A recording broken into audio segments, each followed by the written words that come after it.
Cette émission vous est offerte par OneXBet.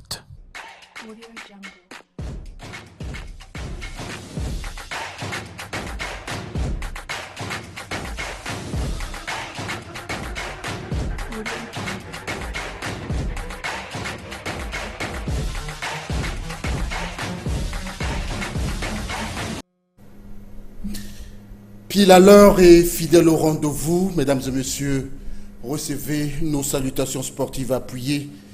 Nous y sommes, l'heure H, pour vous proposer Stade des Sports, votre émission dominicale dans le viseur de Stade des Sports, les Diables Rouges Football, à quelques jours seulement des 2 dernières journées des éliminatoires de la CAN Maroc 2025. Aux dernières nouvelles, la publication par Isaac Ngata d'une liste de 28 présélectionnés. Quelques interrogations fusent tout de même avec la non-convocation de certains cadres. Nous en parlerons dans Stade et Sport.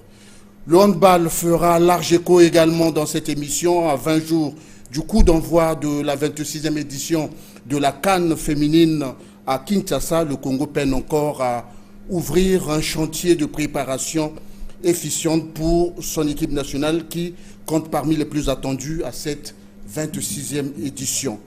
Voilà, mesdames et messieurs, pour le visage de Stade des Sports qui connaîtra tout naturellement la participation de ce tandem que vous connaissez bien.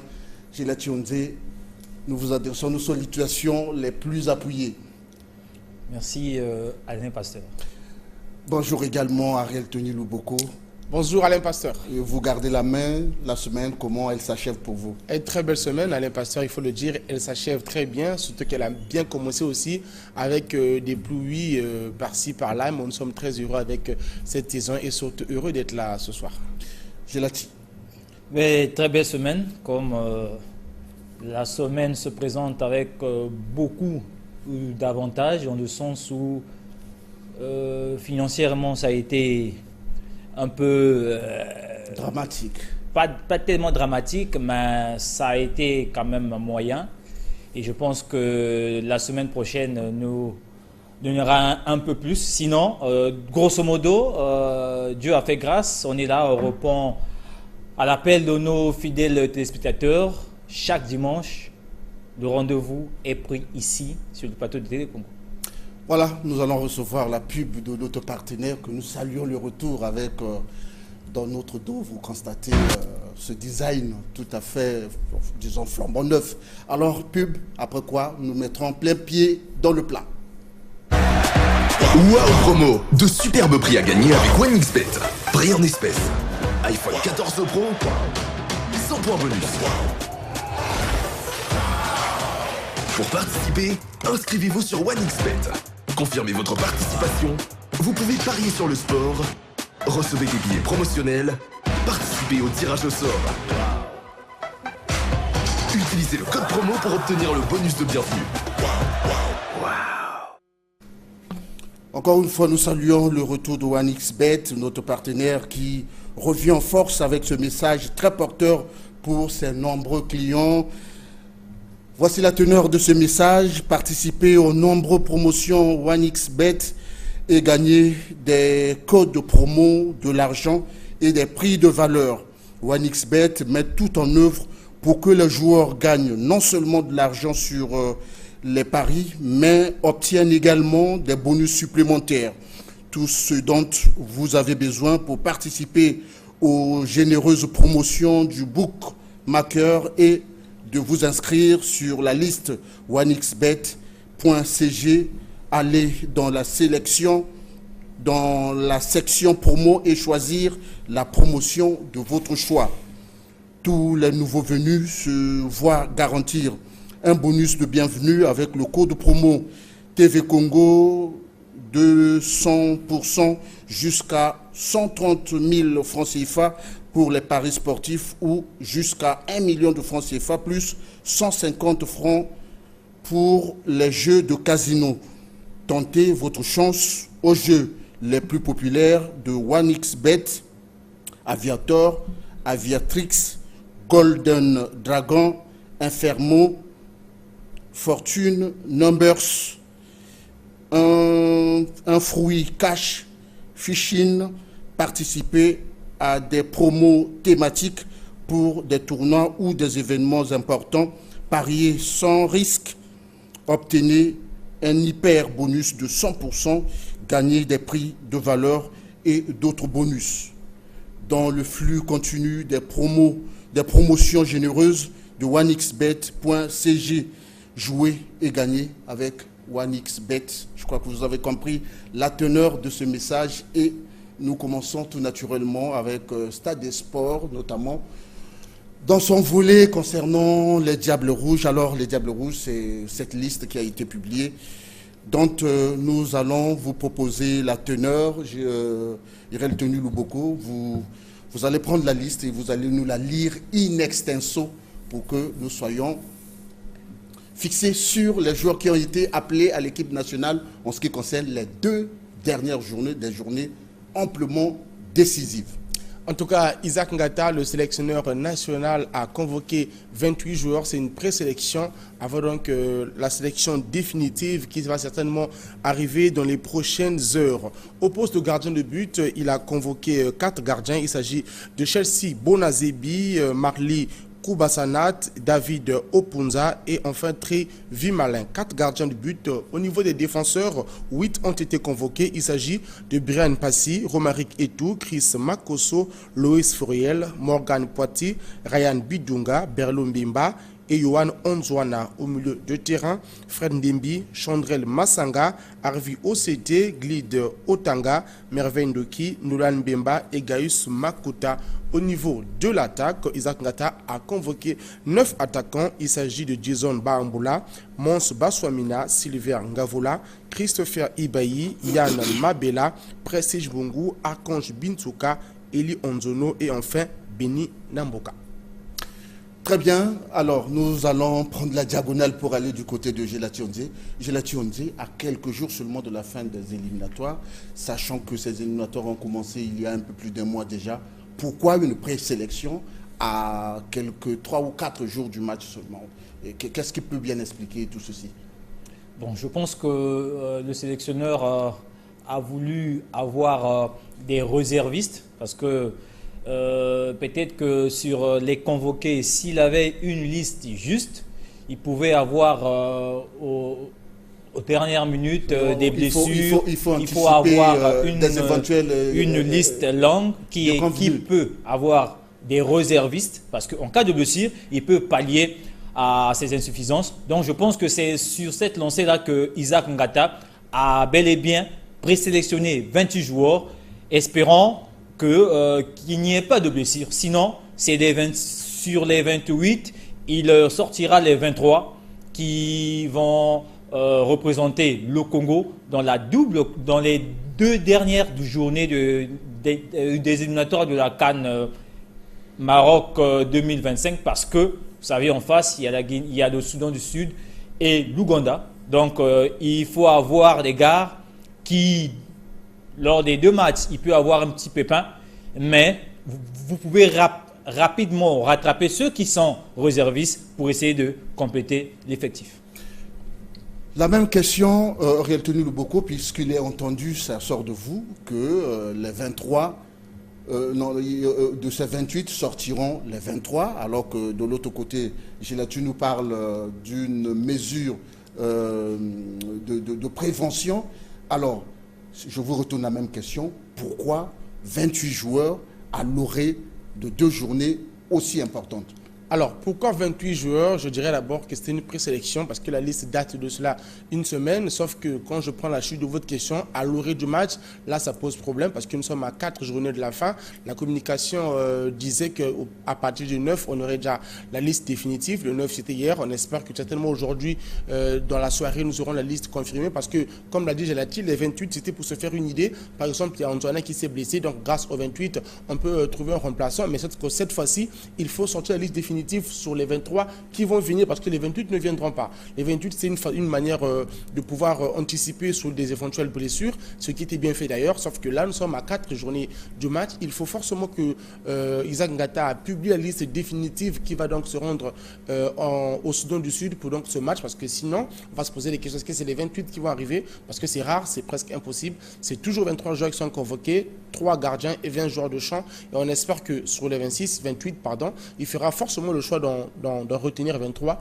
qui vont donc jouer. Donc la question qu'on se pose, c'est lesquels? Parce que par exemple, sur la liste des présélectionnés, on a 9 attaquants. On ne peut pas avoir 9 attaquants, forcément il faut en avoir 6 minimum. Donc et certainement il en aura 6. Les défenseurs, il y en a 8, c'est bon, il n'y a rien à enlever. Peut-être avec Onjouana qui est blessé, il faut remplacer. Au niveau des gardiens, il y en a 4, il faut 3, donc il va retirer un gardien. Au niveau des milieux de terrain, il y en a 7, il doit en avoir 6 seulement. Minimum, il doit retirer 1. Donc, en général, c'est 5 joueurs qu'il doit retirer pour en garder que 23. Et on attend en tout cas cette liste définitive qui va donc nous donner une idée, en tout cas, de l'équipe qui peut être alignée. Parce que là, on peut difficilement se projeter parce qu'on peut pas on sait que tout le monde ne sera pas là. Du coup, si on veut, on va se projeter pour dire qui jouera ou qui ne jouera pas. On aura du mal à bien projeter ce match. Donc, c'est mieux d'avoir cette liste définitive qui est attendue certainement ce soir pour connaître l'ossature qui va donc se déplacer du côté du Soudan du Sud. Est-ce que c'est un tâtonnement du sélectionneur national ou simplement des mesures de prévention? Il faut prévoir quelques défections qui pourraient surgir. Alors, depuis qu'Isaac Ngata est à la tête de la sélection, c'est la première fois qu'à 4 journées qu'il ne publie pas une liste. Donc, je ne sais pas si c'est un tâtonnement ou c'est des problèmes administratifs. Ce qui est sûr, lui-même n'a pas encore communiqué sur ce sujet. Donc, je ne peux pas anticiper la difficulté qu'il rencontre. Sinon, toutes les sélections ont déjà communiqué des listes. Et Isaac Ngata a toujours l'habitude de le faire plus tôt. Mais là, on est un peu en retard. On ignore pourquoi. Certainement, c'est dû peut-être à certaines difficultés qu'il rencontre. Peut-être ça peut être des problèmes de procédure administrative ou autre. Mais ce qui est sûr, on va peut-être espérer jusqu'à ce soir, parce qu'il n'est pas trop tard. La liste peut tout sortir ce soir pour que les joueurs arrivent au plus tard demain. Maintenant, si ce soir la liste ne sort pas et que demain non, là en tout cas ça sera vraiment criard. Mais pour l'instant, en tout cas c'est un retard qui n'aide pas l'équipe parce qu'on a du mal à se projeter et les joueurs certainement ils se posent les mêmes questions, qui partira, qui ne partira pas. Gelati Onze, le Congo joue le 14 du côté de Djouba au Soudan du Sud. Et quel est le programme des Diables Rouges présentement? Bon, le programme des Diables Rouges, pour l'instant, les Diables Rouges, il y a certains joueurs qui sont encore en Europe en train de jouer et qui joueront aussi peut-être dans quelques heures là. Donc le regroupement ne se fera plus ici à Brazzaville parce que vu le retard... En réalité, la trêve internationale commence demain. 11. Exactement. Oui, donc 11 les novembre. clubs vont libérer les joueurs à partir de demain, lundi. Donc c'est pour dire que prendre les joueurs à temps, quitter là où ils sont pour Brazzaville, ça sera un peu compliqué. On aura du retard. Donc l'organisation a fait en sorte que les joueurs rejoignent directement le Soudan du Sud et la délégation qui est à Brazzaville pourra quitter Brazzaville si tout va bien demain soir pour rejoindre aussi le Soudan du Sud parce que cela facilitera au fait la tâche aux joueurs de se regrouper à temps pour éviter d'être à un jour du match et n'avoir peut-être qu'une séance d'entraînement. Donc cela va donner l'opportunité aux joueurs d'avoir au moins 2 jours en passant directement du côté du Soudan du Sud pour ne plus venir sur Brazzaville. Aurel Tony, on va revenir sur la liste. Quelles sont les particularités de cette liste? Puisqu'on parle de 28 joueurs, ça veut dire qu'il y a des nouveaux qui sont arrivés. Il y a certainement quelques anciens qui ne sont pas de la partie. Alors dites-nous, quelle est la particularité de cette liste par rapport aux campagnes que nous avions déjà vécues en ce qui concerne ces éliminatoires? En tout cas, c'est la même chanson à les pasteurs. Il y a toujours de nouveaux et quelques anciens qui reviennent. On commence au poste de gardien de but. On a donc un retour de Marley Koubassanat qui n'était plus convoqué depuis un certain temps, mais c'est un ancien Diable Rouge. Et on a un nouveau, il s'agit de David Opunza qui évolue du côté de la RDC avec le FC Céleste. Lui fera donc ses premiers pas avec l'équipe nationale. C'est seulement s'il est retenu à l'issue de la liste définitive. Au niveau des défenseurs, en tout cas, ce sont les habitués qui sont là. Il n'y a pas de nouveau. nouveau, peut-être le retour de quelques anciens, mais j'en remarque pas assez parce que lorsqu'on voit Brian Passy, Romaric et Chris Makosso, Fouriel, Poiti, Bidunga, Berlon Bemba et Yohan Onzouana, c'est presque les mêmes joueurs qui sont revenus. Donc là, il n'y a pas trop à dire. Au milieu de terrain, par contre, nous avons donc le retour de Ravia Otanga qui n'était pas là dernièrement. Mervin Doki également qui était blessé, qui revient. Nous avons Nolan Bemba également, je crois qu'il n'était pas là lors du dernier rassemblement, qui revient aussi. Gaius Essi n'était pas là, Makota, qui fait son retour. Par contre, Chandrel aussi était blessé, je crois, mais Fred Dembi était là. Harvey Osseté était là. Donc il y a quelques retours au milieu de terrain, des anciens qui étaient soit lors des précédentes convocations. Au niveau des attaquants, ici en tout cas il y a à boire et à manger parce qu'on a donc la première convocation de Benina Mboka, un attaquant qui évolue aussi en RDC du côté du FC Céleste. On a le retour de Archange Binsuka qui évolue en Albanie. On a Yann Mabela qui effectue également son retour. Dizon Bamboula également qui effectue son grand retour. Donc dans l'ensemble, il y a beaucoup de retours, je crois il y en a 5 et de nouveau. Très bien, l'équipe nationale reste ouverte à tous les joueurs en forme du moment. Donc là, il n'y a pas de problème. Les éliminatoires de la CAN Maroc 2025 tirent inexorablement vers leur dénouement. Le compte à rebours ne fait que commencer dans la perspective des 5e et 6e journées. Isaac Ngata, le sélectionneur congolais, comme nous venons de le dire, a convoqué 28 joueurs pour cette campagne, respectivement contre le Soudan du Sud et l'Ouganda, les 14 et 19 novembre prochains. Cette liste sera réduite à 23. Vous avez également écouté les précisions de Réel Tenu Luboko et ce sera donc avant le regroupement. Il y a un regroupement qui se fera, en tout cas jusqu'ici, on n'est pas réellement fixé puisque Gelati Onze nous confirme après que les joueurs pourraient passer pour certains directement du côté du Djouba, donc du côté du Soudan du Sud. Bon, maintenant, ce qui est bien vrai, c'est que cette présélection soulève quelques interrogations par rapport à la non-convocation de certains joueurs cadres de l'équipe. Réel Tenu Luboko a réfléchi sur cela. Voici son commentaire à ce sujet. Isaac Ngata a rendu public la liste des 28 Diables Rouges présélectionnés pour les 2 prochains matchs du Congo contre le Soudan du Sud et l'Ouganda. Cette liste provisoire, qui sera réduite à 23 joueurs, est loin de faire l'unanimité au vu des absences de certains cadres dans différents postes. Si les non-convocations de Mafumbi et Ndila dans les cages sont justifiées par leur mauvais rendement, celle d'Antoine Makumbu au milieu de terrain interroge. Absent pour blessure lors du dernier rassemblement des Diables Rouges, Makumbu n'a pas été présélectionné alors qu'il joue avec son club. Une situation difficile à comprendre pour un joueur qui apporte beaucoup par son volume de jeu et sa capacité à conserver le ballon.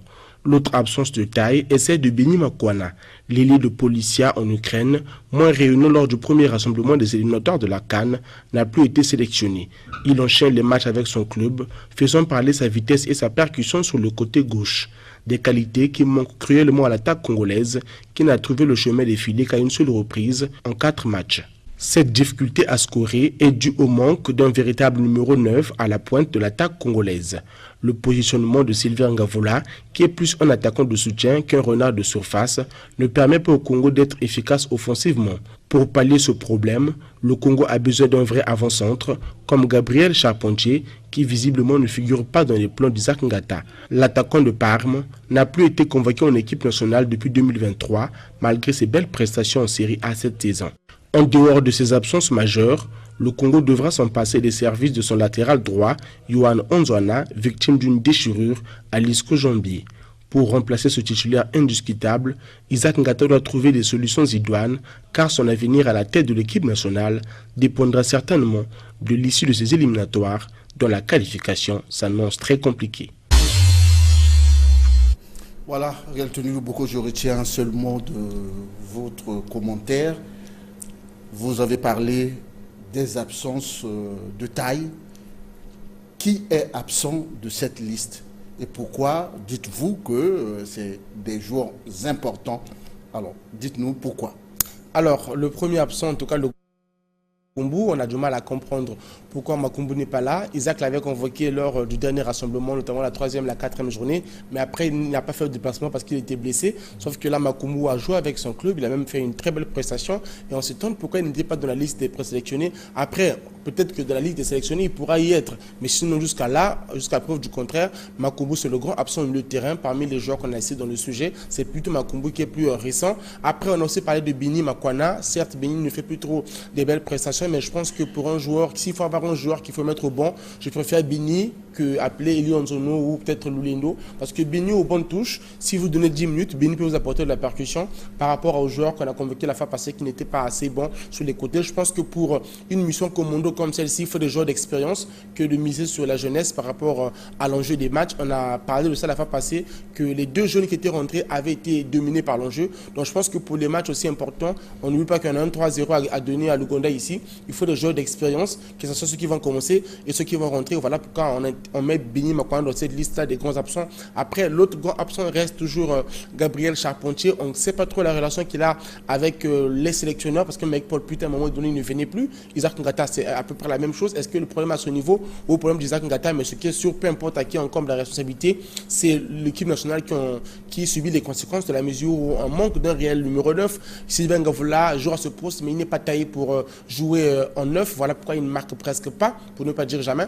Alors que Charpentier, c'est un attaquant de pointe qui il sait comment attirer les défenseurs, il sait comment se placer, il sait comment faire l'appel, ce que Sivir a du mal à faire. On nous fait appel à un joueur comme Ibaï, mais Ibaï, même quand il rentre, il ne pèse pas, il ne marque pas. Chaque match, parce qu'Ibaï joue, gratte un peu quelques minutes pour finir, mais il ne marque pas. Voilà un peu, grosso modo, les grands absents de cette liste d'Isaac Ngata, sans oublier la blessure donc, de Yohan Anzona, qui en tout cas fera mal sous l'aile gauche de la défense congolaise.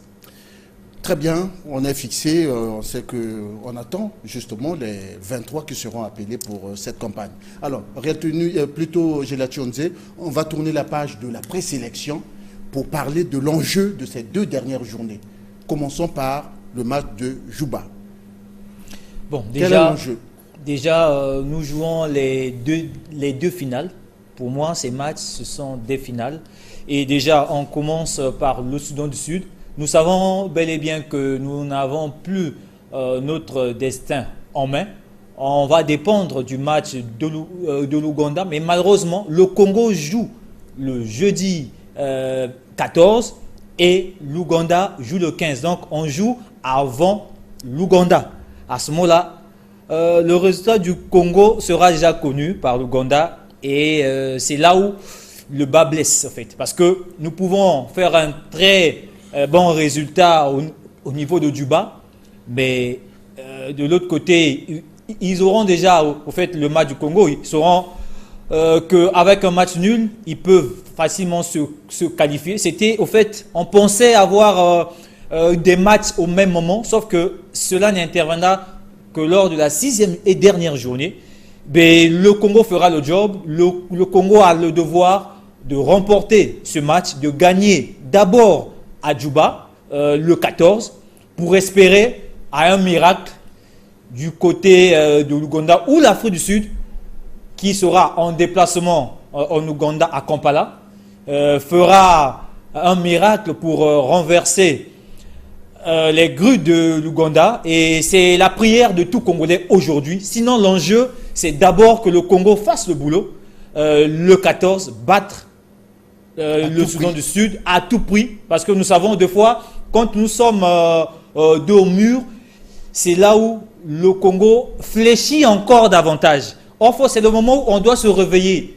On en a connu pour un match nul avec la Guinée-Bissau. On est allé prendre 3-0. On a été éliminé. Donc c'est pour dire, on doit se ressaisir rapidement pour dire, nous avons 2 finales à jouer et les finales doivent être gagnées. Et pour ce match de Juba, il n'y a rien à faire, plus de calcul à faire. Seulement un résultat peut rassurer les Congolais, c'est la victoire et espérer un faux pas de l'Ouganda. Réatonu Luboko, est-ce que les signes du ciel sont en train d'aller contre courant, sont en train de flotter négativement pour le Congo? Déjà, le Soudan du Sud a joué tous ses matchs à Dar es Salaam en Tanzanie. Et pour cette 5e journée, le Soudan du Sud a dû homologuer son stade. Donc, on ne jouera plus sur terrain neutre. Le Congo est obligé d'aller jouer à Juba, où l'équipe du Soudan du Sud jouera pour l'honneur, pour gratifier son public d'un résultat positif. Et ce sera contre le Congo. Et de l'autre côté, l'Afrique du Sud et l'Ouganda, un résultat que nous attendons, ils vont jouer après notre match. Est-ce que ce n'est pas des signes qui sont en train de pédaler vraiment à contre-courant de notre infime espoir qui reste? Non, au contraire. Au contraire, moi je pense que c'est plutôt bien que nous jouons avant l'Afrique du Sud, parce que sinon on gagne, on mettra la pression sur l'Afrique du Sud qui sera obligée de battre l'Ouganda, parce que l'Afrique du Sud sait que si nous on gagne et qu'ils ne battent pas l'Ouganda, l'Afrique du Sud sera en danger pour la suite. Ça veut dire que de ce côté-là, il y a un point positif. Le point négatif... Un match nul peut se négocier. Oui, il peut se négocier, mais l'Afrique du Sud cherchera forcément à gagner si nous on l'emporte. Parce que le match nul n'arrange pas l'Afrique du Sud, mais arrange l'Ouganda. Mais nous, ce qu'on veut, c'est que l'Ouganda perde. Ça, c'est une autre paire de manches. Pour moi, peut-être ça, c'est le bon côté des choses. Non, le mauvais côté, c'est ce que vous avez dit, le fait que le Soudan du Sud ait fait de tout pour jouer son match à domicile, un match pour du beurre et pourtant, mais pourquoi avoir joué son match à domicile? C'est tellement pour l'honneur, ils vont chercher à gagner, mais le Congo a un enjeu de taille, il faut participer pour la 8e fois à la CAN, et cela commence par ce match-là. Le Congo ne doit pas seulement gagner ce match, mais doit emmagasiner de la confiance, donc remporter ce match par un lourd score même de 3-0 pour avoir un peu la confiance et le souffle pour venir jouer le dernier match. Ça veut dire que c'est un match très important pour le Congo. Si on le perd ou on le gagne de la douleur, ça sera difficile ici. Il faut que les joueurs puissent s'amuser sur le terrain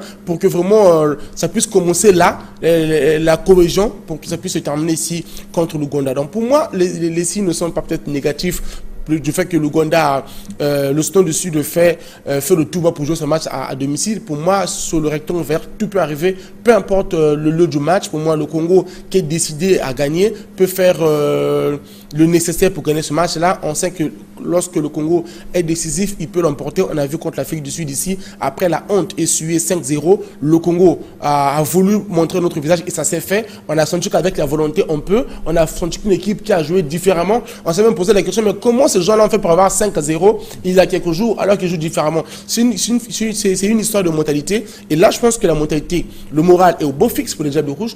Peu importe où le match va se jouer, l'objectif est de gagner avec la manière surtout pour envoyer un message fort à l'Ouganda. Et je répète, le fait qu'on joue avant est une bonne chose pour l'Afrique du Sud qui sera sous pression de battre forcément l'Ouganda pour en tout cas permettre au Congo de pouvoir rester en vie et pour permettre à l'Afrique du Sud de pouvoir aussi se qualifier. Imaginez que nous on jouait après l'Afrique du Sud et que l'Ouganda faisait match nul. On ne jouerait même pas. On dirait même l'essence de match, tout qu'on est déjà éliminé. Donc pour moi, c'est mieux qu'on joue avant. Au moins, là, les joueurs auront plus d'envie. Ils se disent qu'on n'a pas de peur, il n'y a pas un résultat qui va nous dire de faire des calculs. Il faut à tout prix gagner. Et si on gagne le Soudan, après on va regarder tranquillement le match à la télé le lendemain. Espérons en tout cas la victoire de l'Afrique du Sud et faire la fête à Brazzaville si ce mois-ci on l'emporte contre l'Ouganda. Cher monsieur, est-ce que les Diables Rouges sont capables de nous rendre la copie identique, pas en termes de résultats de match nul? Je vois le dynamisme de l'équipe, je vois l'attrait, le tempo que les Diables Rouges ont apporté dernièrement contre l'Afrique du Sud. Est-ce que les Congolais sont capables de nous renvoyer cette copie-là, c'est-à-dire d'une équipe déterminée, une équipe engagée à faire le résultat?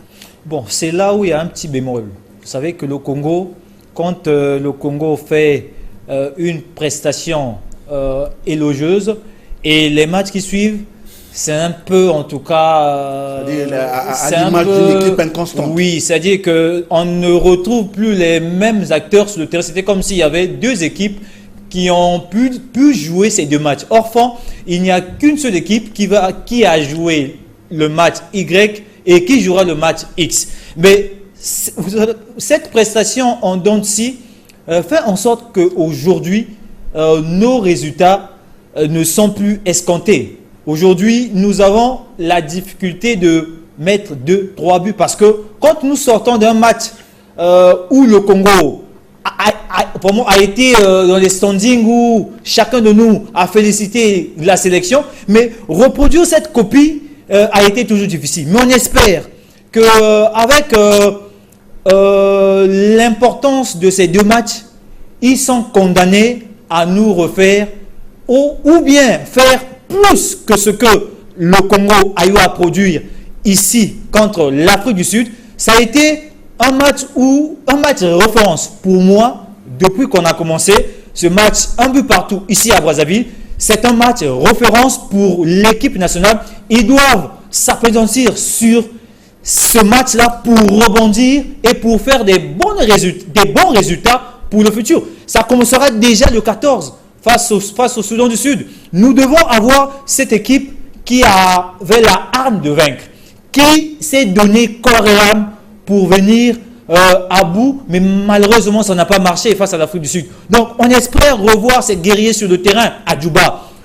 Nous connaissons tous que le Soudan du Sud, c'est une équipe qui aujourd'hui se refait, essaie encore de donner de l'allant dans leur football, mais le Congo a des assises, a des joueurs capables de faire forte impression à tout moment. On a des talents, nous, Congolais. Mais il faut essayer de les mettre juste en exergue. C'est-à-dire qu'il faut être confiant. Il faut avoir une confiance pérenne. Parce que quand vous êtes professionnel, vous le serez durant votre vie. C'est tous les matchs que vous êtes professionnel. Et vous devez faire preuve de cela. Aujourd'hui, on parle des Soudanais, non, des Sud-Soudanais. Ils n'ont pas des joueurs qui peuvent talonner les joueurs congolais. Il y a quelques, mais si on compare les deux équipes, les Congolais sont au-dessus de la mêlée par rapport aux Sud-Soudanais. Donc, nous devons, à l'issue de ces statistiques, faire en sorte que nous puissions être meilleurs sur le terrain, partout ailleurs. Parce que notre hymne nous le dit, fièrement partout. Nous devons être fiers aussi. On en a vu après cette déconvenue en Afrique du Sud, on était fiers, on était debout. On a arraché un match nul. Nous devons toujours continuer à être debout et fiers. Partout où nous allons, nous devons toujours rester congolais. Et congolais, ce qui dit congolais, dit fier. Et nous devons être galvanisés dans le sens où la victoire doit être notre gage. Et les performances, on doit l'oublier aujourd'hui. On doit l'oublier. Nous devons être constants. Parce que quand il y a de la constance, ça ne ment jamais. Vous avez les résultats qui suivent.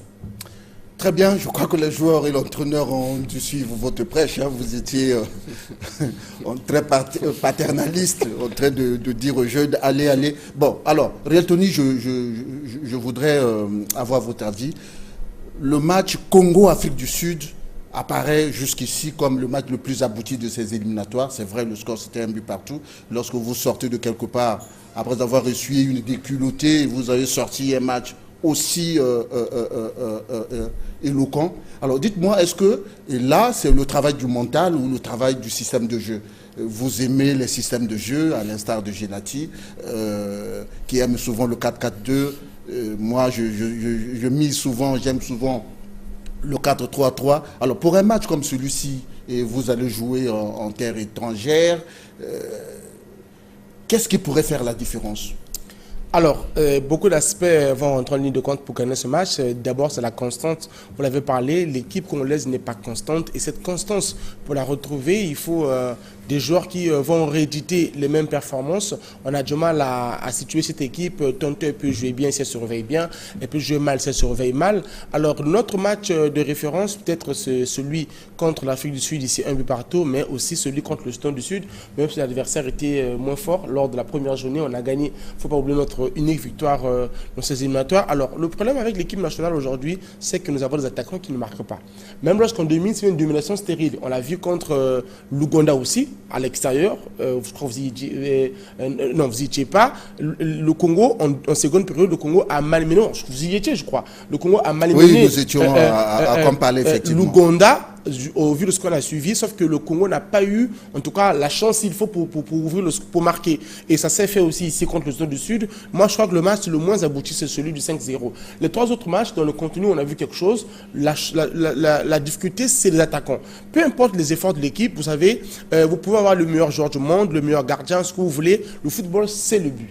C'est ça le football. Faites ce que vous voulez, mais il faut marquer. Mais si vous ne marquez pas, peu importe le système de jeu que vous allez mettre en place, peu importe le moral des joueurs, peu importe l'argent qu'on va remettre aux joueurs pour les motiver, il faut marquer. Sauf que le Congo n'a pas d'attaquants qui sont susceptibles de marquer. Mais l'équipe nationale ne dépend pas seulement des attaquants. Mais attendez, lorsqu'on n'a pas de bons attaquants ou des attaquants qui ont la gâchette facile, on a quand même un collectif qui peut se déporter en attaque, qui peut fermer, qui peut se déployer. Mais à ce moment-là, le collectif, vous parlez des milieux de terrain et des défenseurs. Ça, c'est le dépassement de fonction. Ça peut arriver sur un match, mais pas sur tous les matchs. Il y a quelqu'un qui a un rôle de marquer à chaque match. Il y a des gens qui ont un rôle de marquer si il y a l'opportunité, les opportunistes. Ça peut être un défenseur sur un coup de tête, ça peut être Chandrel qui nous a gratifié d'un joli but ici contre le Soudan. Mais lesquels sont appelés à marquer continuellement, que ce soit de leur club, lesquels sont formés. Attendez, lorsqu'une équipe se prépare, lorsqu'on voit les entraînements, est-ce que l'entraînement d'un attaquant est identique à celui d'un défenseur? Non. L'attaquant donne les ballons, tire au filet, parce que c'est ça son objectif. Le défenseur, il y a d'autres exercices. Ça veut dire que ceux-là qui sont les attaquants doivent prendre leurs responsabilités. Sauf que nous avons une attaque en 4 matchs qui n'a marqué qu'un seul but. C'est Montre Somna qui marque l'unique but.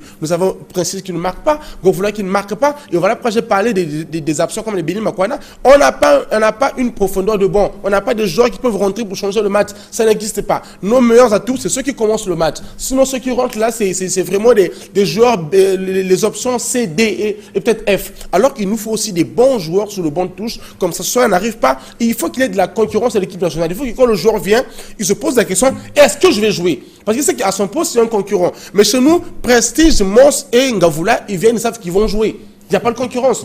Peu importe ce qui va se passer, il n'y a pas de concurrence parce qu'il n'y a pas des attaquants de taille qui peuvent créer un peu cette concurrence. Voilà pourquoi je dis que le Congo, il faut que les attaquants puissent vraiment avoir la gâchette facile. Et ce n'est pas impossible. Ce sont des grands joueurs, ils jouent au haut niveau, c'est pas hier qu'ils ont commencé.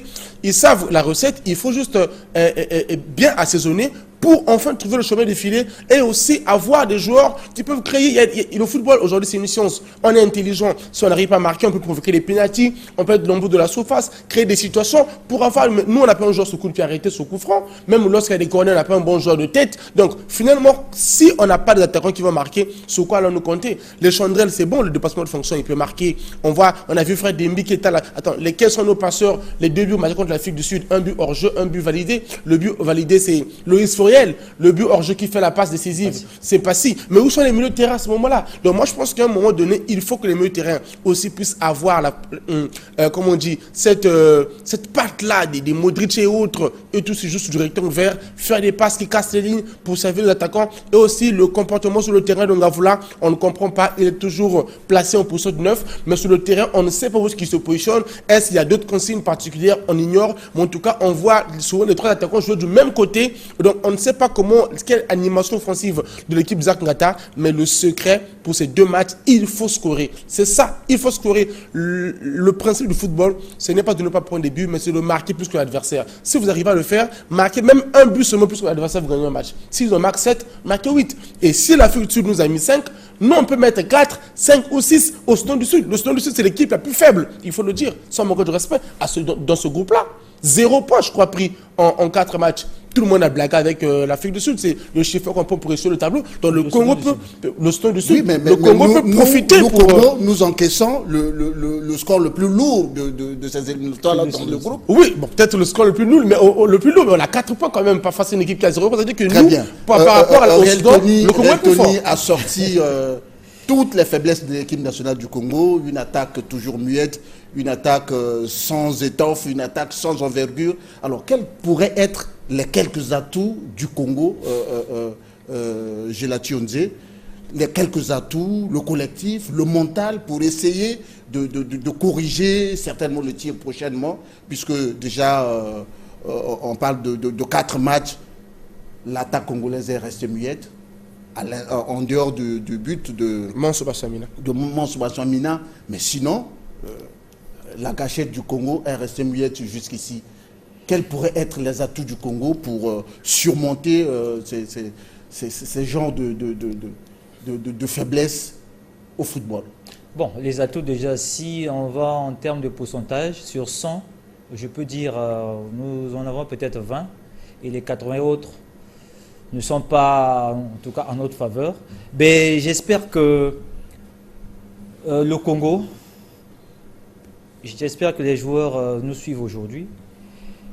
le football, c'est un sport où la tête et les pieds doivent être en synergie. Et si aujourd'hui les autres ont la possibilité, ont soi-disant des attaques de feu, c'est parce que ces joueurs-là combinent la tête et les pieds en même temps.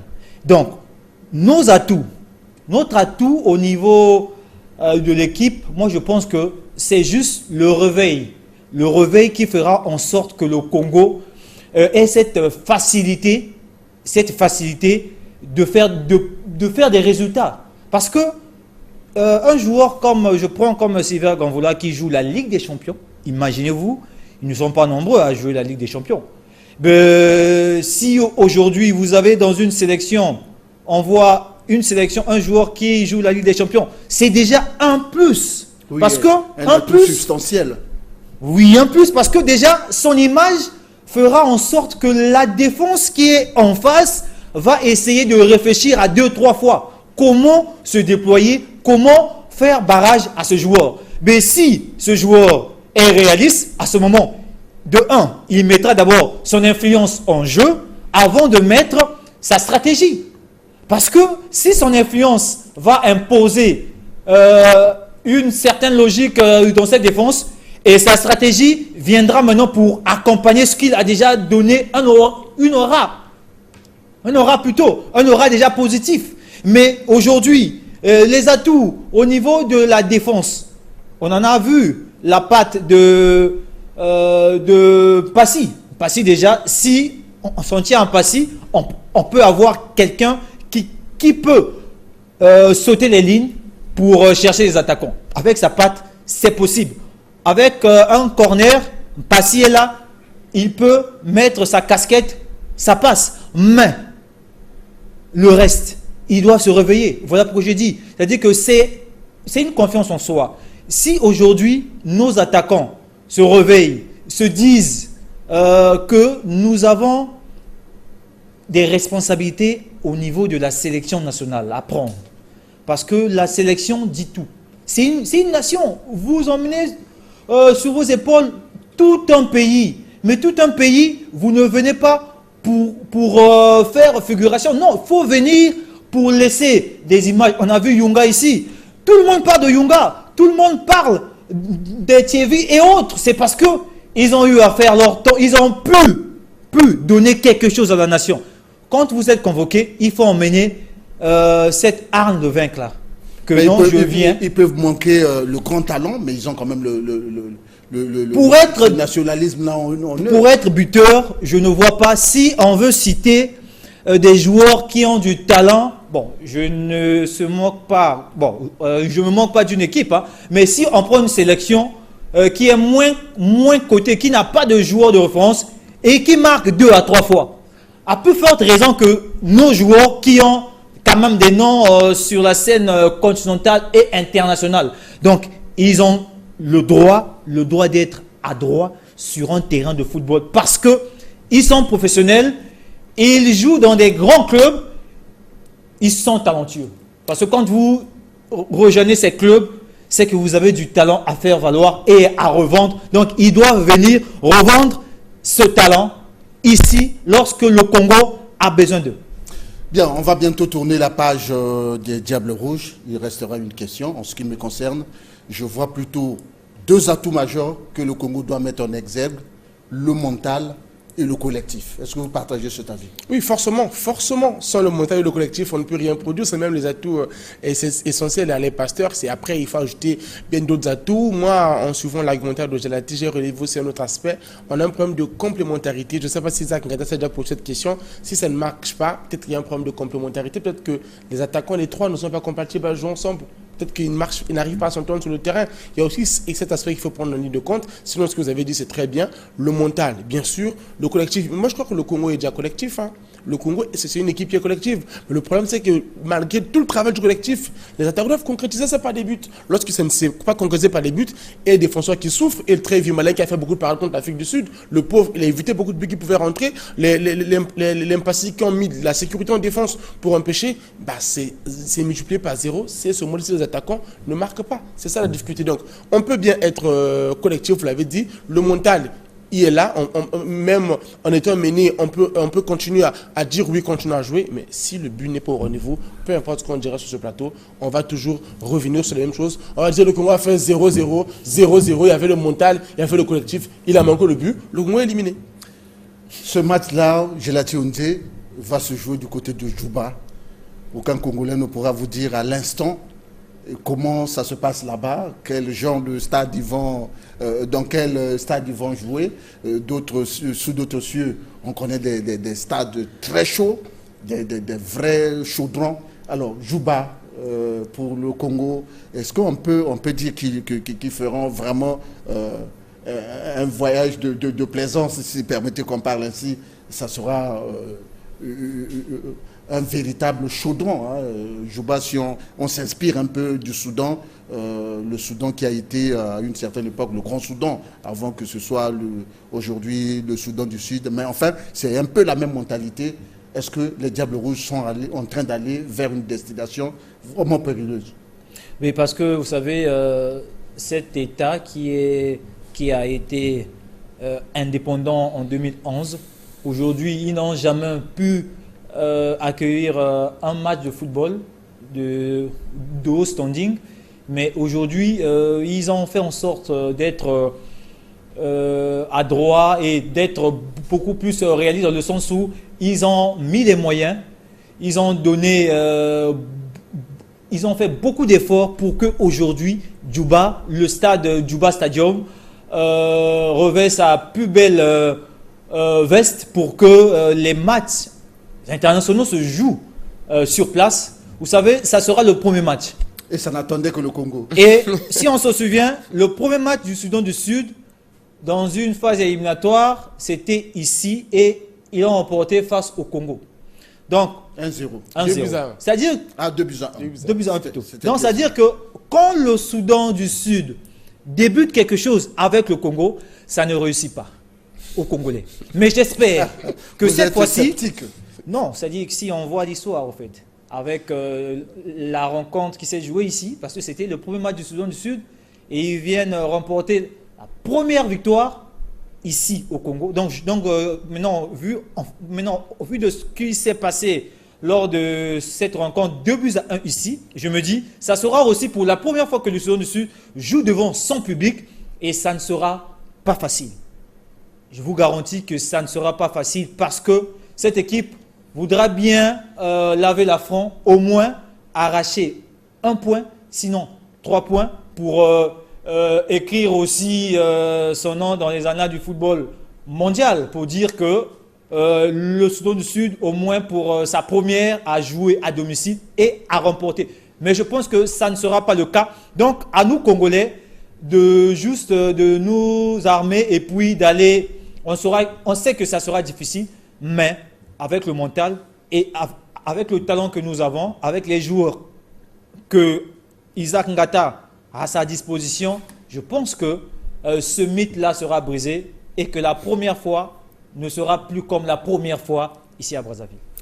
Nous espérons simplement qu'il n'y a pas de mythe aujourd'hui entre le Soudan du Sud et le Congo. Ce qui est sûr, c'est que le Congo ira à la quête d'un résultat et tout ce qui nous reste à dire en ce qui concerne ce match, c'est de croiser simplement les doigts et on attend. Ce qui est sûr, c'est que le gouvernement de la République a mis tout en œuvre pour que les joueurs se déplacent de là où ils sont et qu'ils arrivent pour certains par Brazzaville ou l'autre hypothèse où ils passeront droit sur Djouba. Le plus important sera que les jeunes soient dans les dispositions qui pourraient bien permettre qu'ils jouent un match à fond avant de venir terminer ici à Brazzaville. Peu importe ce qui se passera dans les autres matchs, puisque notre situation est intimement liée à ce match entre l'Ouganda et l'Afrique du Sud. Mais en passant, il nous faut d'abord, aide-toi, le ciel t'aidera, il nous faut d'abord gagner en déplacement. Et c'est où? C'est à Djouba. Alors, nous tournons la page du football pour prendre cette fois-ci le handball. Et en attendant... Wow Promo, de superbes prix à gagner avec OneXBet. Prix en espèces, iPhone 14 Pro, 100 points bonus. Pour participer, inscrivez-vous sur OneXBet.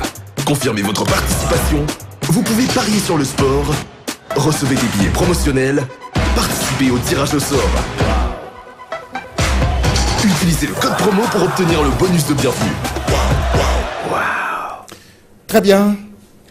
Parlons cette fois-ci handball, débuté le 28 octobre 2024 dernier. Le stage local des Diables Rouges Dames de handball prévu pour 2 semaines n'a pas duré 5 jours. Les entraînements ont été arrêtés. Les inquiétudes renaissent sur la mise ouverte des Diables Rouges locales et celle de la diaspora à exactement 20 jours de la phase finale de la CAN féminine de handball prévue en République démocratique du Congo. Quelles sont les raisons de cette interruption? Élément de réponse dans ce reportage signé Alain Gambolo Chrétien.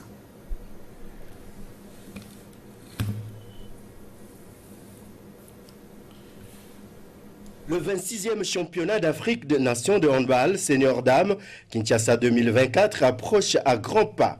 Les sélections nationales engagées affûtent leurs armes. Le mauvais élève dans cet exercice reste le Congo, car à 3 semaines du début de cette compétition, il n'y a aucun repère sur la sélection du Congo. Certes, la condition administrative est effective, mais les moyens financiers ne suivent pas. Toutes les dispositions administratives sont prises. Vous savez tous qu'en ce moment, notre pays traverse une situation financière difficile. Et je ne dis pas que le sport n'est pas une priorité, mais une priorité parmi des priorités, des fois, on perd l'urgence de la chose. Si nous avons pu aller jusqu'à occuper une bonne place à la CAN au Sénégal, d'ailleurs félicité par le chef de l'État lors de son discours sur l'état de la nation, et ces mêmes dames ont reçu une décoration chacune de la République.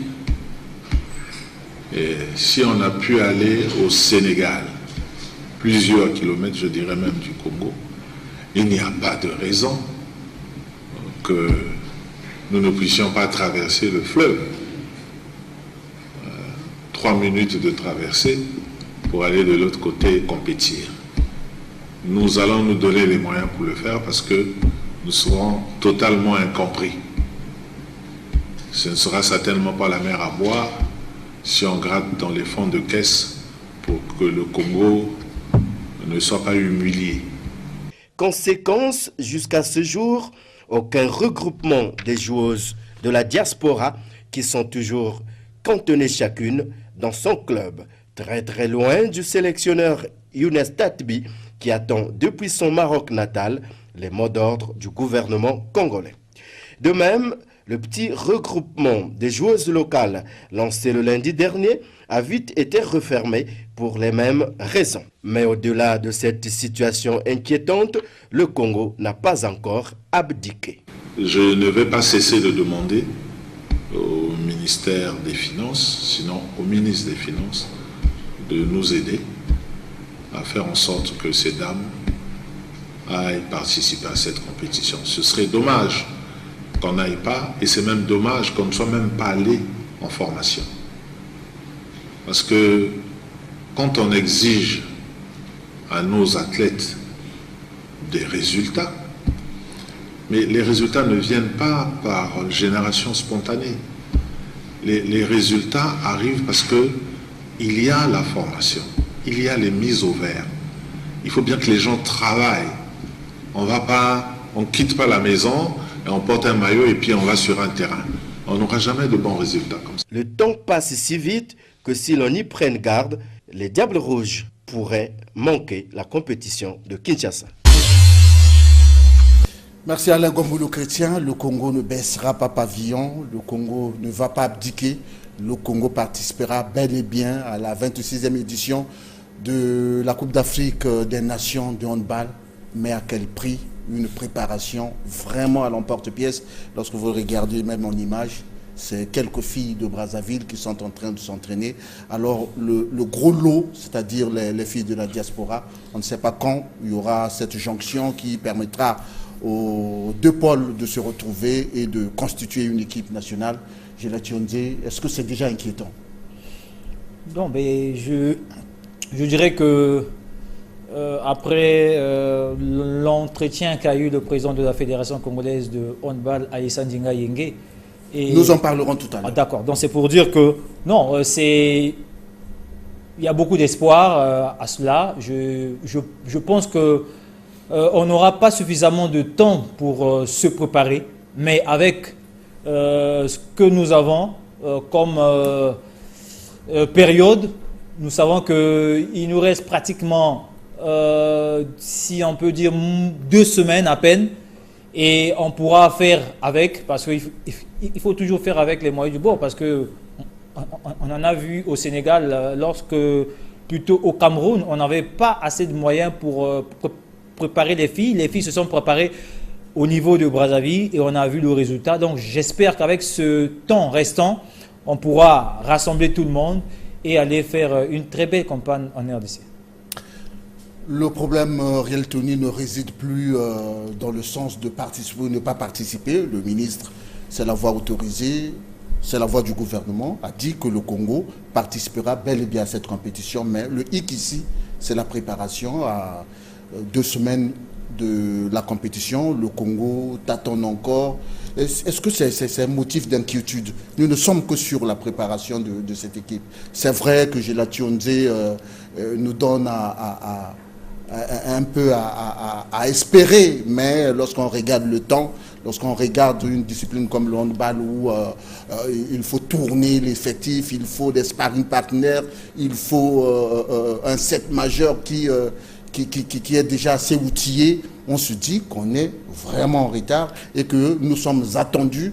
Notre statut nous permet aujourd'hui d'être véritablement l'équipe à battre là, du côté de la RDC. Nous sommes quand même 3e africain et une équipe qui sort d'une Coupe du Monde. Il nous faut des armes pour aller faire valoir du côté de Kinshasa. Oui, déjà on sort d'une Coupe du Monde catastrophique, il faut le dire, on n'a pas été à la hauteur, vous l'avez dit, nous sommes à moins de 20 jours de la compétition. Qui veut aller le MNA s'aventure?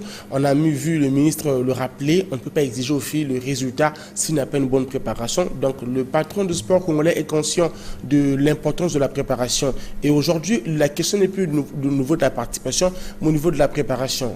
D'où le stage organisé par la fédération, mais qui ensuite a été stoppé. Et c'est là les inquiétudes de faire une piètre prestation à Kinshasa, avec notamment les ambitions de finir dans le podium pour défendre un peu la 3e place obtenue à la dernière édition. Et là, partir sur des interrogations, parce que jusqu'à ce moment, on se pose des questions. Comment ça va se passer? Est-ce qu'il y aura, comme il était prévu, Pôle Brazzaville regroupement, Pôle Diaspora regroupement et puis fusion après? Mais sauf que là, regroupement Pôle Brazzaville à l'arrêt, on se pose la question, est-ce qu'il y aura un regroupement en Europe? Et après, quelle sera la suite? Vous l'avez dit, à quel prix la sauce congolaise va se manger au niveau de la RDC? Est-ce qu'on va aller juste pour faire du Pierre de Coubertin, ou il faut se préparer pour une compétition d'une telle envergure? C'est criard, à moins de 20 jours de n'avoir aucune organisation. Et pourtant, on avait salué l'initiative. Hein. On a beaucoup décrié ici le manque d'initiative. Après, une initiative a été prise, le stage en 2 volets. On a félicité. Mais malheureusement, à peine que le train a démarré, a quitté la gare, il n'est même pas arrivé à destination, il s'est arrêté. Et là, pour une compétition aussi relevée que la CAN, on ne peut que se poser des questions. Comment ça va se passer? Comment est-ce qu'on va développer la cohésion? Après, on sait que c'est possible hein, d'aller à une CAN sans se préparer et faire quelque chose. Mais là, ça devient des exceptions. Nous, on ne parle pas sur les exceptions, on parle sur la règle, ce qui doit se faire de la normalité. Parce qu'on peut dire que oui, mais on peut, il y a un tel qui a fait ça, ça a marché. Ça, c'est les exceptions. Mais il ne faut pas travailler sur l'exception, il faut travailler sur la règle. La règle, c'est qu'une équipe doit bénéficier d'une préparation adéquate. On parle de Younes Tatibi qui se retrouve encore chez lui en Europe, et qui se dit au Maroc. ici, on essaie de réfugier les brèches avec les filles locales. Ça ne marche pas. Et là, l'interrogation, peu importe les questions qu'on peut se poser, la seule réponse, c'est que le Congo n'ira pas avec sérénité à Kinshasa. On va y aller peut-être découvrir ce que ça va donner. Espérons que ça va bien se passer parce qu'on ne peut pas moduler l'équipe. Mais ce qui est sûr, au vu de la préparation ou au vu des interrogations jusqu'à ce jour, on se pose des questions. Comment ça va se passer? Est-ce que ça sera vraiment du Pierre de Kouibata, comme on dit? Et si le Congo ne fait pas une bonne prestation, il n'y aura pas d'autres raisons à chercher. On connaît déjà la raison, mais on souhaite que l'équipe se passe bien. Et surtout, on souhaite qu'au moins une mesure d'urgence soit prise pour les prochains jours. Au moins quelque chose puisse être fait pour que au moins et le téléspectateur et le supporter puissent savoir que oui, je vais supporter une équipe qui m'a rassuré. Mais s'il n'y a pas de préparation, la participation va accoucher d'une souris. Nous, on peut se poser les bonnes questions, mais les bonnes réponses viennent du côté de la superstructure, c'est-à-dire du ministère des Sports et de la Fédération. En ce qui concerne ces deux entités, le ministre en charge des Sports, Hugo Ngolundele, a reçu le président de la Fédération congolaise de handball, Yana Issa Yenge. Les deux parties ont échangé au sujet des préparatifs justement de l'équipe nationale senior dames pour la CAN. Je vous propose de suivre la réaction de Yana Issa Yenge au sortir de cette audience. Suivant. Oui, effectivement, vous savez que actuellement le handball a de nombreuses activités qui guettent à l'horizon. Et donc il nous fallait travailler avec le ministre des Sports. Nous avons travaillé principalement au sujet donc de la compétition de la prochaine CAN qui aura lieu à Kinshasa, à laquelle normalement le Congo devrait participer. Mais bien malheureusement, depuis un certain temps, le Congo ne se prépare pas et il fallait que nous puissions en parler. Nous en avions déjà parlé et le ministre avait dit qu'il allait tout faire. Il allait tout faire. Connaissant les difficultés qui sont les nôtres, les difficultés que connaît notre pays, il allait tout faire pour que notre équipe, notre sélection nationale, mes guerrières, mes Amazones comme je les appelle, puissent aller donc représenter le Congo. Bien malheureusement, la crise elle est celle qu'elle est. Et nous n'arrivons toujours pas à regrouper les filles. Il fallait que nous puissions travailler là-dessus. Et nous avons travaillé. Le ministre a encore dit qu'il allait tout faire. Lui en tant que ministre des Sports, mais aussi avec le ministre des Finances, pour voir ce que l'État pourrait faire pour que notre Congo soit représenté. Mais pas seulement représenté pour le plaisir d'être représenté, mais pour être dignement représenté. Vous savez, il faut que je le dise et je ne cesserai de le dire. La sélection féminine Diable Rouge est aujourd'hui deuxième au niveau africain. Nous étions troisième. Le Cameroun a perdu certains points et donc le Congo est passé deuxième derrière l'Angola. Il est impensable qu'aujourd'hui, que la deuxième meilleure équipe d'Afrique ne participe pas à une CAN juste en face, à 5 minutes de Brazzaville. Donc nous en avons énormément parlé. Nous espérons que un miracle pourra se faire. Mais je vous assure, c'est difficile parce que la conjoncture économique et financière du pays n'augure pas, je veux dire que c'est... Bon, on garde espoir.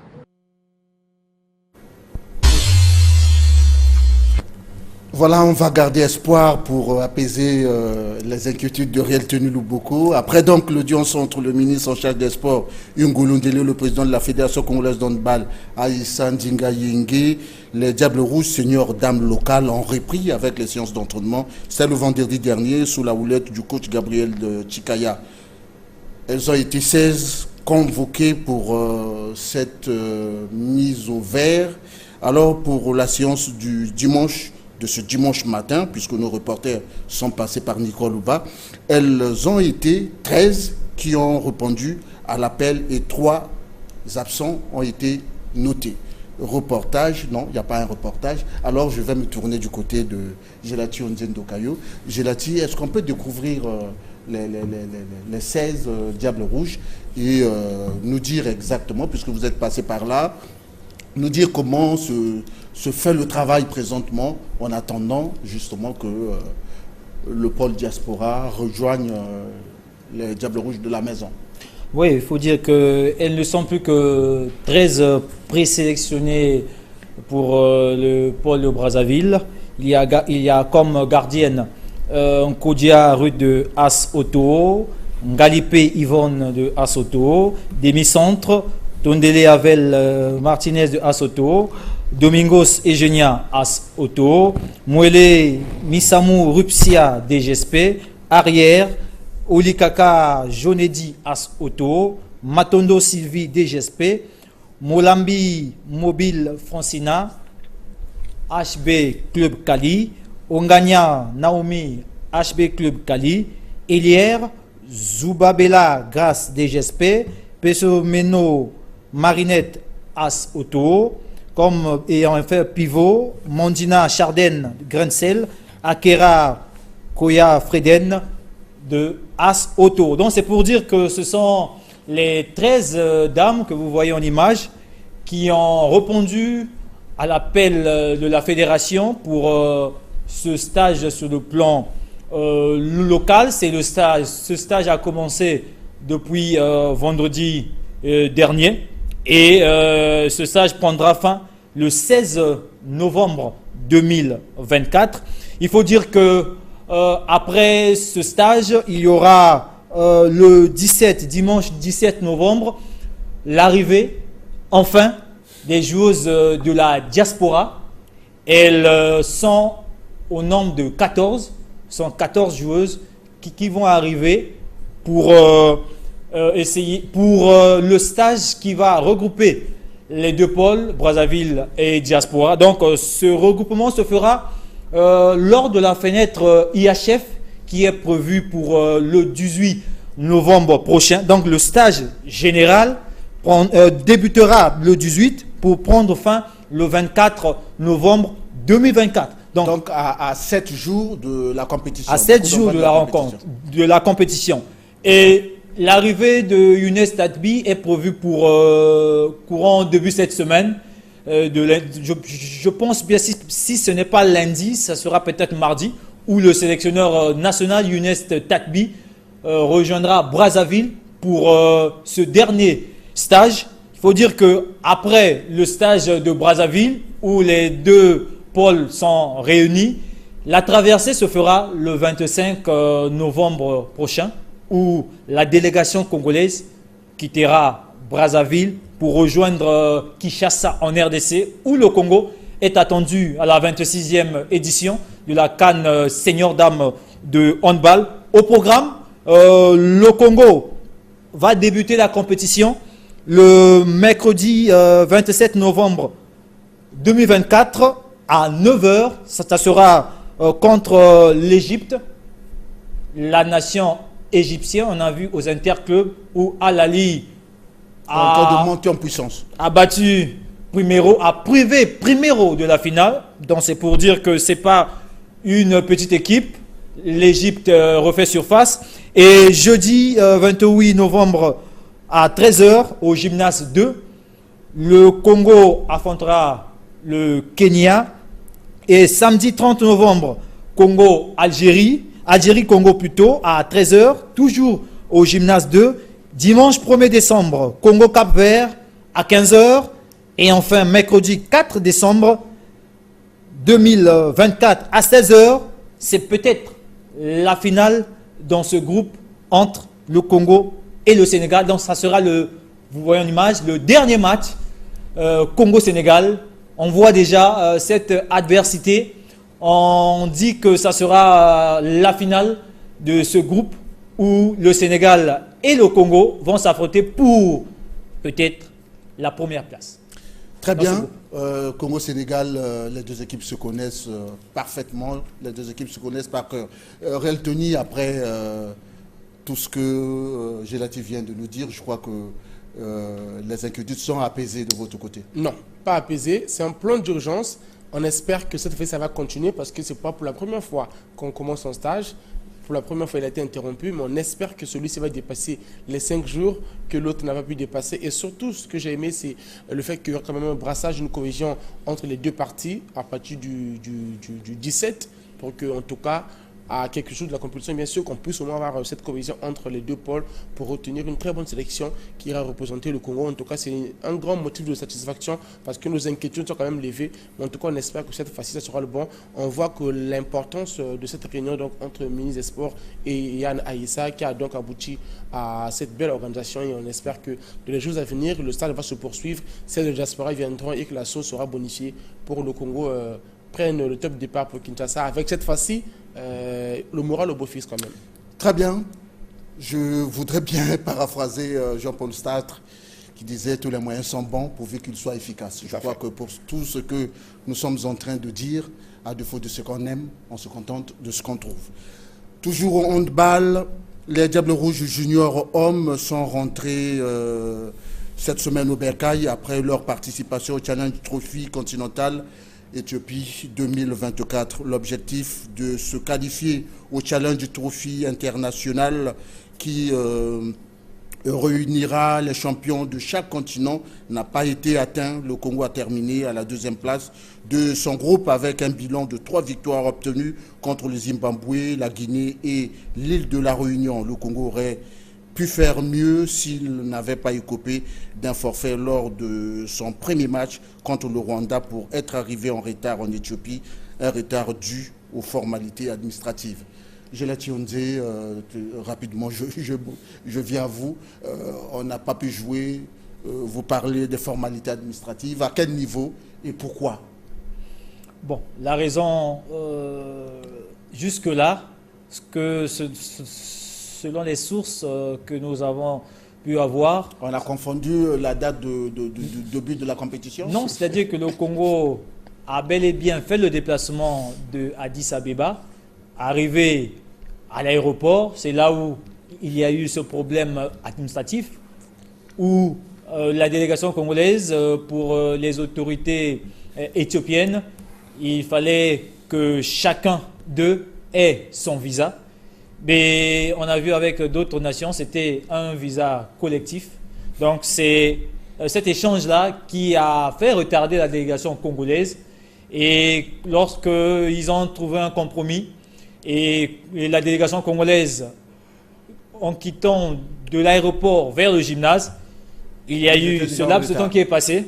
Et arrivé au gymnase, les organisateurs ont jugé que l'heure que le Congo devait arriver était déjà dépassée et qu'il n'y avait qu'un moyen pour cette rencontre, c'était donner la victoire à l'équipe du Rwanda, qui était bel et bien arrivée au stade à temps. Donc on a causé ce retard-là à l'aéroport et ça a coûté cher, je répète, cher au Congo, parce que si le Congo jouait contre le Rwanda, on devait être promis.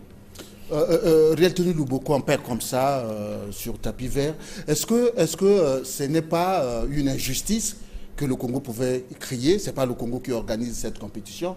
Le Congo arrive, je crois que dans des compétitions d'envergure, les fédérations de ces pays-là qui abritent les compétitions prennent le temps d'aller au service d'immigration pour alléger un peu la sévérité de certaines lois qui incombent à certains pays pour faciliter l'entrée des joueurs qui arrivent pour une compétition, qu'ils arrivent dans les meilleures conditions. Mais le Congo arrive stoppé à l'aéroport pour des histoires de visa, et ainsi de suite, et qui fait l'effort quand même d'arriver au gymnase, voulant jouer immédiatement. On vous dit non, vous ne jouez pas. Est-ce qu'il n'y a pas injustice là-dedans? Non, moi je pense qu'il n'y a pas injustice, à moins qu'il y ait un non-dit dans l'affaire, parce que je ne pense pas que le Congo, comme tous les autres pays, puisse bénéficier d'une injustice que les autres n'ont pas bénéficié.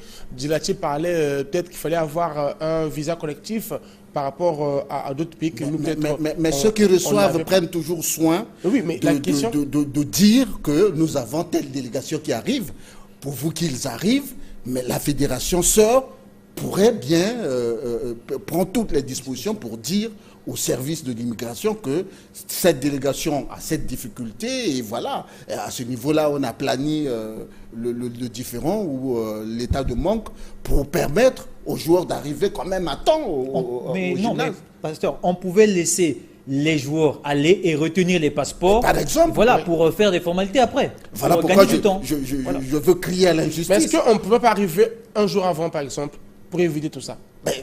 Oui, on pouvait arriver. Ça aussi, c'est une autre paire de manches, mais on est quand même arrivé. Comment est-ce que ils ont pu avoir ces passeports? C'est un peu compliqué ces derniers temps, donc ils ont quand même pu avoir, et ils ont pris l'option d'y aller au moins un jour avant pour arriver le lendemain. C'est-à-dire qu'ils étaient encore dans les délais parce que n'eût été ce retard-là à l'aéroport, ils devaient bel et bien jouer face au Rwanda. Donc les passeports ont été délivrés en retard.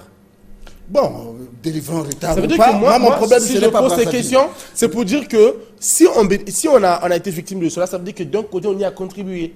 Par rapport à ce que j'ai dit, le fait d'avoir cette difficulté avec les passeports, parce qu'il n'y a pas de film sans fait, on le dit, le Congo n'est pas venu pour dire qu'il restait là, mais comme a dit Jalati, il y a peut-être des solutions palliatives pour permettre aux joueurs d'aller jouer, par exemple, retenir la délégation, cela pourrait se faire. Mais si on prend le nid du problème, part de nous-mêmes. Parce que s'il n'y avait pas ce petit quiproquo, la délégation ne devait pas être retenue à l'aéroport. Donc je pense qu'on peut concevoir soigner pour une compétition qui a une communication qui fonctionne normalement, on aurait dit que le Congo est en train de traîner à l'aéroport. Donc le match du Congo devait être ajourné. Non, est-ce que cela n'a pas été fait? C'est peut-être ça aussi la question. Est-ce qu'on a vérifié que cela a été fait? Non, ça n'a pas été fait, puisque le forfait se décide séance tenante. Oui, mais vous n'êtes pas sur le terrain, l'autre équipe est sur le terrain, on dit, bon, le Congo ne s'est pas présenté. Mais moi je me pose pour quelle raison on va disqualifier un pays et couper un forfait s'il n'y a pas de raison valable. Pour moi, il y a une raison valable que l'organisation est prise pour en arriver là. Mais après, je ne félicite pas parce que, comme vous avez dit, il y avait la possibilité que le Congo puisse jouer ce match-là. Peut-être que le Rwanda avait peur de nous. Ça, c'est autre chose. Non, ça ne dépend pas du Rwanda, ça dépend de l'organisateur de la compétition. Mais parce qu'à un moment donné, moi je le dis et je le redis ici, on ne peut pas accepter qu'un pays qui arrive pour des formalités administratives comme ceux liés au passeport, qu'on puisse retarder toute la délégation et après qu'on ait vérifié que tout est prêt, on libère alors que la compétition a déjà commencé. À ce moment-là, peut-être que ça serait peut-être bien, si c'était la difficulté de voyager sans les reporters, peut-être que sur place, on aurait plus d'informations, ou peut-être qu'un des membres de la délégation puisse venir nous éclaircir sur ce plateau, nous dire réellement ce qui s'est passé, les tenants et les aboutissants de l'affaire, parce qu'on peut bien supputer, mais est-ce qu'il y a un guise sur roche, il y a quelque chose qui n'est pas dit, parce que je ne peux pas comprendre que le Congo puisse être et ne pas écoper d'un forfait seulement comme ça, il y a forcément quelque chose qui s'est passé. Oui, c'est tout l'intérêt d'avoir toujours les journalistes dans les délégations, pour être témoin de ce qui se passe et informer au mieux le public. Parce que là, même nous sommes dans une situation de flou généralisé, on ne comprend pas grand-chose. Ce qui est sûr, c'est que lorsqu'un pays abrite une compétition, il y a des quelques faveurs qui pourraient exister au niveau de la traversée de la frontière. Surtout que ce n'est pas un voyage ordinaire. Très bien. Voilà, nous allons prendre le dernier virage de cette émission, c'est le judo. La Fédération congolaise de judo et discipline associée, par le biais de sa direction technique nationale, a entamé le dernier virage des préparatifs de Dakar Africa Open. Les évaluations ont été au cœur de cette séance pour retenir la crème qui ira défendre les couleurs du Congo à cette compétition. Gédati Onzendo Kayo et Delphin Rodney Longoli pour le reportage. Wow Promo, de superbes prix à gagner avec OneXBet. Prix en espèces. iPhone 14 Pro, 100 points bonus. Pour participer, inscrivez-vous sur OneXBet. Confirmez votre participation. Vous pouvez parier sur le sport, recevez des billets promotionnels, participez au tirage au sort. Utilisez le code promo pour obtenir le bonus de bienvenue. À moins de 2 semaines de Dakar Africa Open, les équipes Diable Rouge Senior, Junior et Cadet, toutes versions confondues, peaufinent les derniers réglages des préparatifs sous la houlette du sélectionneur national. Cette semaine cruciale est consacrée à l'évaluation des Bidoka afin de sélectionner les meilleurs qui représenteront le Congo à cette Coupe d'Afrique. On est en train de faire des combats pour essayer de voir déjà des athlètes qui sont déjà au point, pour sélectionner des athlètes qui vont nous représenter au niveau de différentes compétitions. Il y a eu la partie physiologique, il fallait les préparer moralement, mentalement et tout. Alors. Donc on a donné le meilleur de nous-mêmes pour essayer de rassembler tous les moyens possibles de la partie technique, physiologique, pour que les athlètes soient au point d'y participer. Le sélectionneur national appelle le département des sports à assister financièrement la Fédération congolaise de judo et disciplines associées pour la réussite de ce retour au plan continental. Là, le judo a tant souffert. Là, on cherche l'apport du ministère. On cherche l'apport du ministère pour nous accompagner. Parce que quand il y a des événements comme ça, il faut essayer de voir, de faire sortir un peu tous les calibres et aller un peu en grande masse des athlètes, des techniciens pour essayer d'apprendre aussi à gérer la partie technique. Parce qu'en fait, il y aura des stages techniques. On a tellement souffert sur le plan, on n'a pas des cadres techniques souvent. Et ça permettra à ce que les gens assistent sur les différents stages techniques, machin et tout, pour au moins avoir un peu la capacité intellectuelle comme tous les autres, parce qu'on a eu beaucoup de retard sur ça. La participation congolaise à ce grand rendez-vous de Dakar Africa Open serait un déclic pour le judo congolais. Voilà, c'est donc le judo, Gélatio Nzendokayo. Le Congo remet le pied à l'étrier sur le plan international. Qu'est-ce qu'on peut s'attendre de cette compétition, cet Open Africa de Dakar? Mais les judokas congolais se préparent.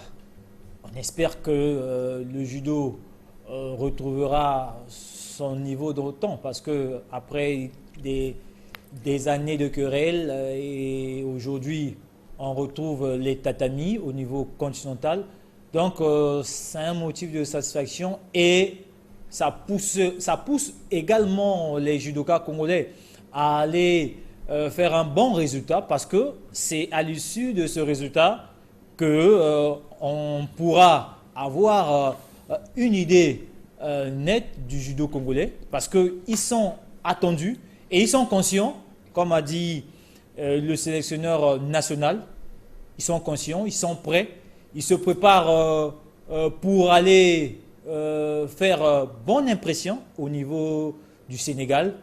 On sait que dans cet effectif, il y a beaucoup plus des novices, les jeunes qui arrivent, qui n'ont peut-être pas encore découvert un championnat ou une Coupe d'Afrique.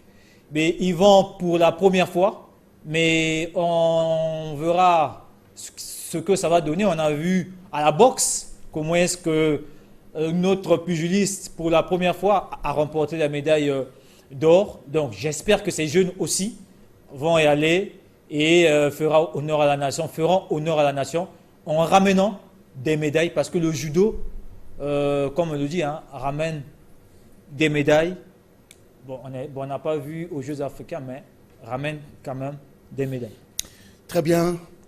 Reltenu Luboko, il ne nous reste plus assez de temps. Vous avez 2 minutes rapidement pour nous dire le Congo revient à l'international.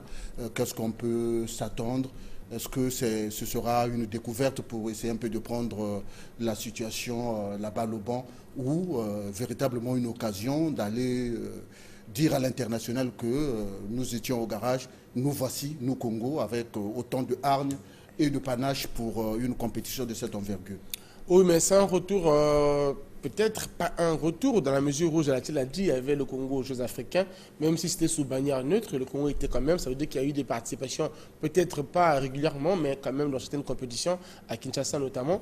Donc, on espère que cette fois-ci, avec le drapeau du Congo, il y aura plus cette arme de vaincre-là. On a sélectionné près de 45 budokas, sur les 45, la phase est de cette fois-ci à la sélection pour retenir les meilleurs dans chaque catégorie. Déjà, ils ont été sélectionnés les meilleurs dans chaque catégorie. Il faut sortir les meilleurs sur les meilleurs. Cela signifie que le Congo a des bons jours devant lui en ce qui concerne le judo. On espère qu'avec le nouveau bureau élu qui a d'ailleurs ouvert les portes à l'international, nous aurons des médailles notamment très attendues à cette compétition au niveau de Dakar. En tout cas, ce qui est bien avec le judo, ce qui me plaît en tout cas personnellement, c'est que ce stage a commencé il y a très longtemps. Ça fait près de mois que ces jeunes sont en train de peaufiner leurs armes. Ça montre qu'avec une telle préparation, on ne peut que se dans les médailles. Le nombre, il n'est peut-être pas connu, mais en tout cas, ce qu'est sur le Congo va en tout cas apporter plusieurs médailles du côté de Dakar et faire honneur à la nation pour marquer, comme vous l'avez dit, un retour phénoménal sur le plan continental et aussi international. Voilà, nous ne connaissons pas le nombre de médailles que le Congo va glaner, mais nous connaissons quand même que notre émission a pris fin. C'est donc la fin de l'émission. Au nom du service des sports, je vais remercier Bambo Moui et Paulin Ernest Bakala qui étaient le chef de cette édition. Je remercie également tous nos amis à pied d'œuvre du côté de la régie. Prochain rendez-vous avec le sport sur Télé Congo. Ce sera demain et d'ailleurs, ce sera Reltonu Boko qui va conduire la barque du service des sports en ce qui concerne cette émission. Merci encore une fois de nous avoir suivis. Au revoir et on va se retrouver très prochainement sur les ondes. D'ici là, portez-vous bien et restez toujours branchés sur Télé Congo.